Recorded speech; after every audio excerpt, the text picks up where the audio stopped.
పెళ్ళై ఏళ్ళు గడుస్తున్న సంతానం కలగని వారికి, సంతానం కలిగిన పిల్లలు పుట్టాక బతకని వారికి, అబార్షన్లు అవుతున్న వారికి, పిల్లలు పుట్టాక సరిగా వయసుకు తగ్గట్టుగా ఎదగని వారికి, అలాగే కొత్తగా గర్భవతులై అంటే 4-5 నెలలలోపు ఉన్నవారికి ఈ మంత్రం చక్కగా ఉపకరిస్తుంది.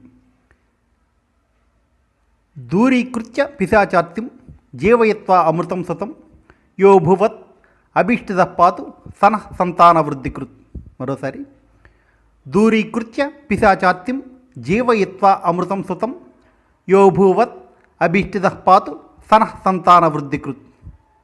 ఇంకొకసారి, దూరీకృత్య పిశాచార్తిం జీవయిత్వా అమృతం సుతం యో భూవత్ అభిష్టితం పాతు సన సంతాన వృద్ధికృత్. అలాగే గర్భరక్షాంబికా స్తోత్రం ఇంకోటి ఉంది, అది కొంచెం పెద్దది.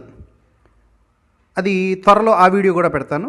అది 4-5 నెలలు దాటిన వారికి, 5వ నెల నుంచి 9వ నెలలో ఉన్నవారు అందరూ అది వినొచ్చు. గర్భస్థ శిశువుని తల్లి బాగా రక్షిస్తుంది. అది త్వరలో ఆ వీడియో కూడా చేయడం జరుగుతుంది.